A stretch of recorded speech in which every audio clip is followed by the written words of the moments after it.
Materi yang akan kita bahas dalam video ini adalah yang pertama, pengertian kompos, kedua, tujuan atau manfaat kompos, ketiga, jenis-jenis kompos, keempat, cara pembuatan kompos, dan yang kelima atau terakhir, kesimpulan.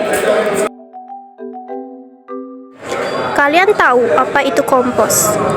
Kompos adalah bahan-bahan organik yang sudah mengalami proses pelapukan karena terjadi interaksi antara mikroorganisme atau bakteri pembusukan yang bekerja di dalam bahan organik tersebut.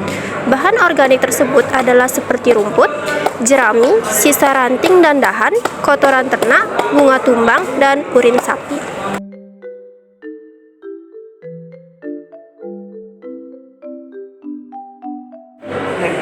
Tujuan atau manfaat kompos.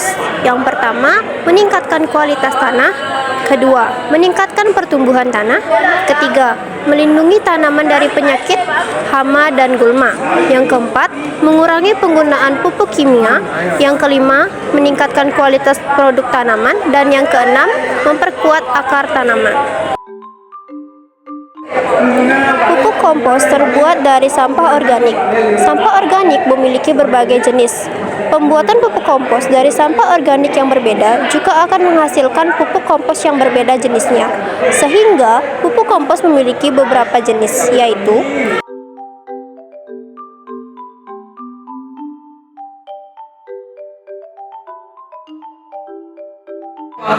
pertama, kompos hijau.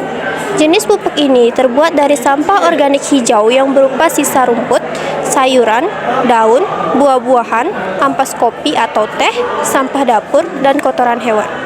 Sampah yang diklarifikasi sebagai sampah organik hijau memiliki kandungan nitrogen yang dibutuhkan oleh tanaman untuk membentuk asam amino.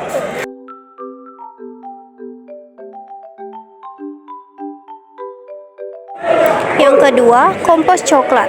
Jenis pupuk ini terbuat dari sampah organik coklat yang berupa jerami, rumput kering, daun kering, kulit jagung, sisa serutan kayu, dan sejenisnya. Sampah coklat memiliki kandungan zat karbon yang dapat berfungsi sebagai sumber makanan bagi mikroorganisme pengurai.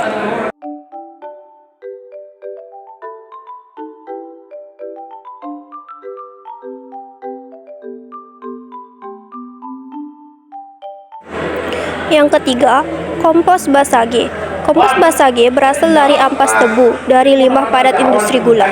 Biasanya, limbah basage terdapat dalam jumlah yang banyak dan berpotensi untuk dikembangkan untuk membantu penyuburan tanah.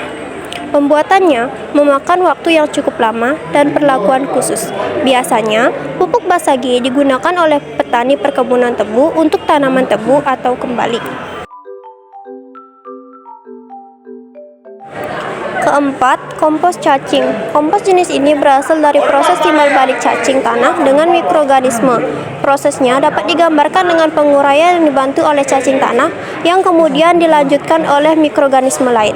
Kompos cacing disebut juga dengan casting yang mengandung unsur hara yang sangat dibutuhkan tanaman. Kompos cacing adalah salah satu cara pembuatan kompos dengan cara vermikompos. Vermikompos juga bisa dilakukan oleh belatung. 5. Kompos cair. Kompos cair dibuat melalui pengomposan basah yang prosesnya melewati tahap aerob dan anaerob.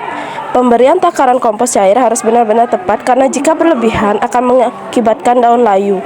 Kompos jenis ini dianggap lebih mudah diserap oleh akar tanaman dan lebih efektif jika digunakan sebagai pupuk daun daripada akar, kecuali jika pada sistem tanam hidroponik.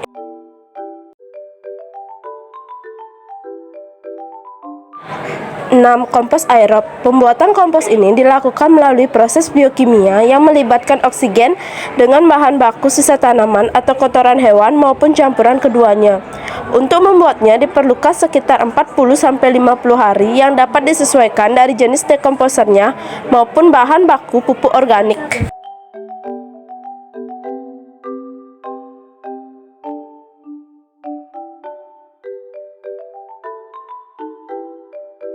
7. Kompos bokasi. Kompos bokasi terbuat dari bahan organik melalui proses fermentasi dengan teknologi Eiffage mikroorganisme 4 atau EM4.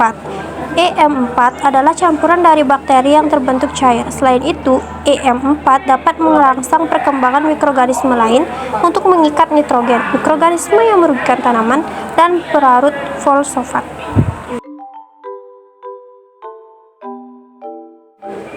Cara pembuatan kompas: kumpulkan bahan organik, hancurkan bahan organik agar mudah terurai, dan mempercepat proses dekomposisi.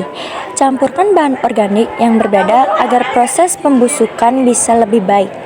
Susun bahan organik ke lapisan yang tidak terlalu tebal agar memastikan sirkulasi udara yang lebih baik.